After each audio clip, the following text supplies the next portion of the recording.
What's up everybody, Joe here with Good Old Scratch Custom Apparel. Thank you so much for tuning in to another video. In this video, I have my biggest job yet with the Prestige R2 Pro DTF printer in the Miro 13 Max powder shaker.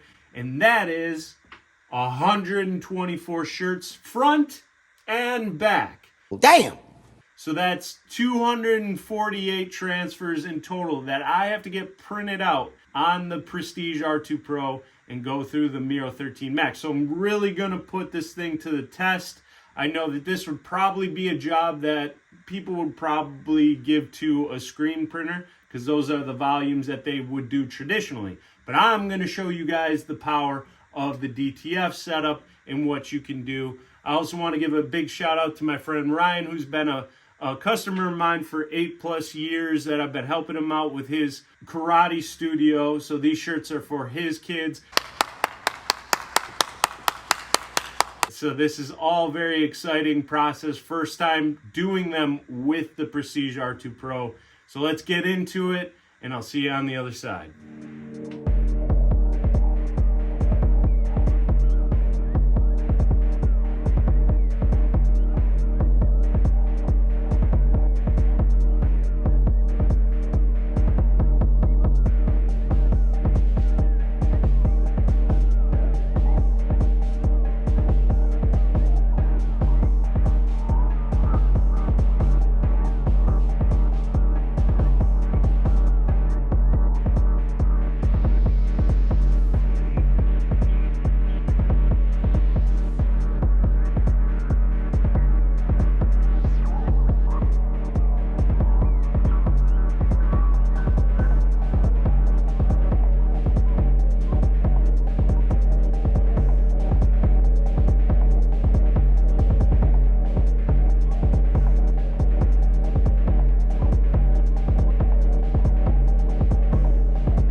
I wish we could montage a lot of things in life to make them 4 to 5 minutes. Anything if you want to go from just a beginner to a pro, you need a montage. Even Rocky had a montage. But realistically, that entire process took about 5 days, and I had to split it up because I had other jobs I had to do in between as well. But I wanted to show you guys quickly that the Prestige R2 Pro had 0 problems with the prints. The files were really cool. Ryan came up with the artwork, sent it to me, wanted to test the colors. I wasn't sure I was going to come out. He wanted that retro look that happened with these garments. I also sped it up in the montage of the machine running the prints, but I finally had my longest track as well. So between the Prestige R2 Pro to the Miro 13 powder shaker, I got all 124 backs in one go. So I've been trying my best to do more than, I think the most I've ever done was about 68, I think I got. And then I was going for the 90, but something kind of came off track. So if you haven't checked out my video on how to align the Miro 13 Max with your Prestige R2 Pro, go check that video out after that. But in this one, I actually did accomplish the 124 in one go for the backs. I would have done it in the fronts, but I had to also get another job done in between. So I paused real quick. But huge process. Application was relatively flawless. I didn't want to bore you guys with all of it, so I sped up through all of that. That took about a couple hours for a few days, doing the fronts and the backs. When you're doing front and back, you can apply them one after the other. I like to also, just for safety purposes and letting the adhesive adhere, I do one side at a time, and then I went back after 24 hours and applied the next, or the backs. I think you can do both at the same time, but I wanted to make sure that they were properly bonded. Everyone loved them. They went over quite well. As you can see, the Prestige R2 Pro and the Miro 13 Max are absolute beasts when it came to doing a job to this magnitude with that many colors and really having no issue whatsoever. I went through probably maybe 20% of the ink reservoir. So, I mean, and this was just one after another. And so it was a good amount of testing to see how much I could utilize the ink I already have. So I didn't have to replenish too much of that. I went through about a roll of the Quick Glide adhesive. Another thing that I didn't really show because I sped everything up is when it came to the Quick Glide. I talk about it in another video. Now, the Quick Glide, I've been noticing if I'm trying to peel on the heat press over time, it's not really releasing. And what I think it is, and I'm gonna diagnose it myself, is the heat from the lower platen will eventually retain heat from the upper platen, and it's not letting the adhesive cool down enough to be able to peel it hot. So even in that process, because I was doing so many, I just kind of came up with my own way of like pressing one, taking it off the heat press, laying it on a cool surface, then going on to the next one, pressing that, and then peeling the cooled down transfer. And that ended up just working out pretty flawlessly.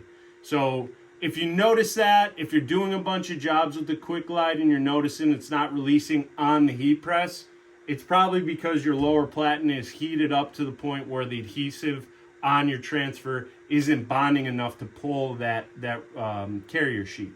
So that's just something to consider for the Quick Glide PET film. So that's what I wanted to show you guys. 124 shirts front and back. Fantastic project. Something that you can absolutely do with the Prestige R2 Pro DTF printer.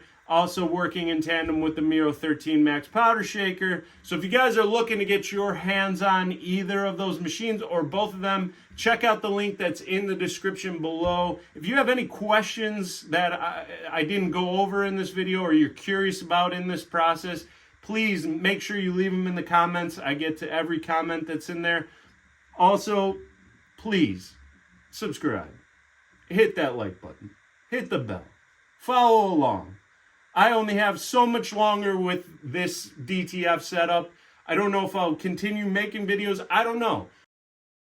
I need feedback from you guys. If you like seeing what you're seeing so far, I really do work off of the viewers, right? You guys are the ones that are important, and I want to make sure that I'm getting the right information to you guys. If you want to see something specific, let me know. It helps out a lot. Or if you want me to just stop altogether, let me know. It helps out as well. Anyways, thank you guys so much, and I hope you all have a wonderful day and keep being a rock star. I've been thinking quite a lot about one thing in particular, like